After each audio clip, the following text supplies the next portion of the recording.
अस्सलाम वालेकुम dear students. Class 9 exercise 1.6 sorry question number 1 का पार्ट 1 है।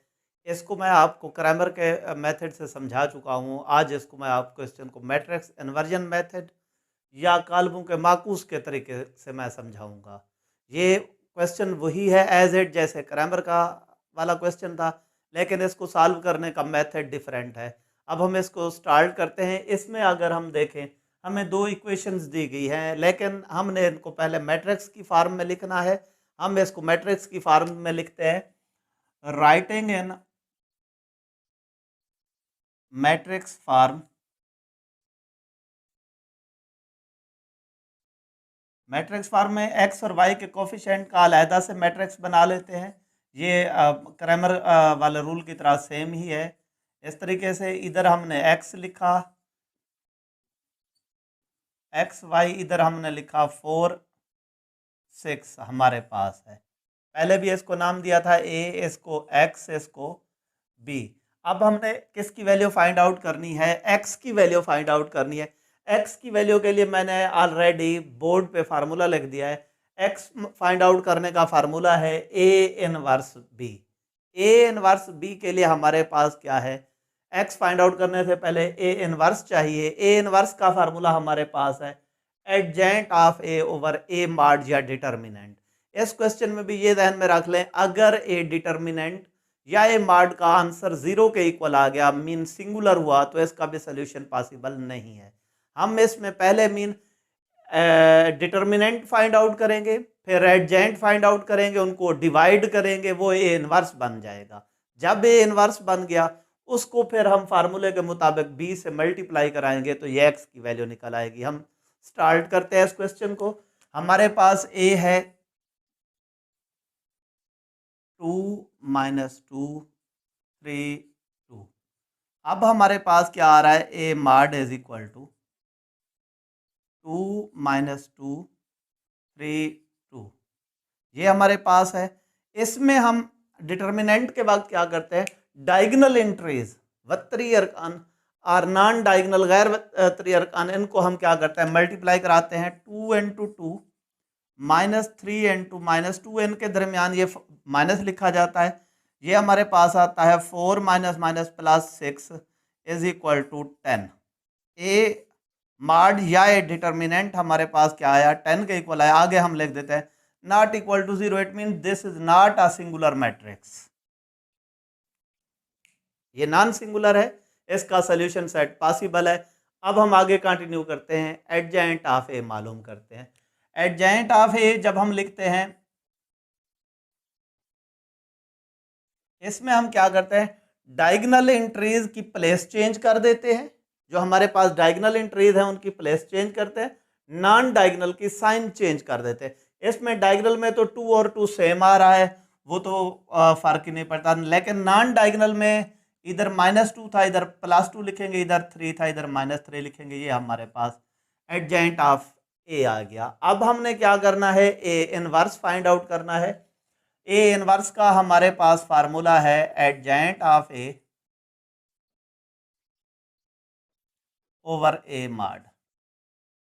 A inverse is equal to हमारे पास क्या आ जाता है? एडजेंट हमारे पास है 2 2 -3 2 ओवर ये ए मॉड 10 के इक्वल आया, ये 10। अब हम इसको क्या करके लिख देते हैं? डिवाइड कराने 1/10 साइड पे, 2 2 -3 2। ये हमारे पास 10 इधर भी डिवाइड हो रहा था, अब उस सूरत में भी ये 1/10 साइड पे लिख दिया। अब हम इसको अंदर डिवाइड नहीं कराते, इसको एंड में जाके कराएंगे, ताकि हमारे पास अगर हम इसको करते हैं इस जगह पे ओवर वाली वैल्यू आ जाएगी, जो इसमें हमें मल्टीप्लिकेशन में मसला हो सकता है। अब ए इनवर्स हमारे पास आ गया। अब हम मेन फार्मूला यूज करते हैं एक्स की वैल्यू फाइंड आउट करने के लिए। हमारे पास मेन फार्मूला है X is equal to A inverse B. X is equal to A inverse हमारे पास क्या आ रहा है? 1/10, 2 2 -3 2। बी हमारे पास क्या था? 4 6 4 6। अब हम इनको क्या कराते हैं? मल्टीप्लाई कराते हैं। 1/10 ये 2 इसमें पहली रो कॉलम के साथ मल्टीप्लाई होगी। पहली रो का पहला एलिमेंट 2 है, 2 4 के साथ मल्टीप्लाई होगा, 2 multiply by 4 plus 2 multiply by 6। रो और कॉलम को जब हम मल्टीप्लाई करते हैं एक ही रो को एक ही कॉलम से, तो दरमियान में हम प्लस का साइन लिख देते हैं। अब हम सेकंड रो की तरफ आ रहे हैं, तो इसको सेकंड रो बनाकर ही लिखेंगे। -3 2 4 के साथ मल्टीप्लाई होगा, -3 multiply by 4 plus 2 multiply by 6। हमारे पास क्या आ जाता है 1/10 8 प्लस 12 -12 प्लस 12। ये हमारे पास आंसर आ गया। इसके बाद हमने क्या करना है, इसको x is equal to 1/10 8 plus 12 हमारे पास क्या आता है 20 और -12 प्लस 12 0। अब हमारे पास 1/10 को अंदर मल्टीप्लाई कराना हमारे लिए आसान है। हम अब इसको मल्टीप्लाई कराते हैं। 1/10 मल्टीप्लाई बाई 20, 1/10 मल्टीप्लाई बाई 0। ये हमारे पास मल्टीप्लाई हो गया। 10 1 ज़ा 10, 10 2 ज़ा 20, ये 0 ही आता है। x इज इक्वल टू हमारे पास क्या आ रहा है 2 0। ये जहन में रखें, मैट्रिक्स को रिप्रेजेंट करने के लिए कैपिटल अल्फ़ाबेट यूज होते हैं, A X B। अब ये आया है x की वैल्यू, ये जो x है इसकी। अब ये x किसके इक्वल है, x y के इक्वल है। हम लिखते हैं x y, इधर से हमारे पास क्या है 2 0। अब जब इस तरह लिख लिया, x हमारे पास किसके इक्वल आ रहा है 2 के, y किसके इक्वल आ रहा है 0 के। x is equal to 2, y is equal to 0। ये हमारे पास क्वेश्चन मुकम्मल हो गया। ये हम मैट्रिक्स इन्वर्जन मेथड है।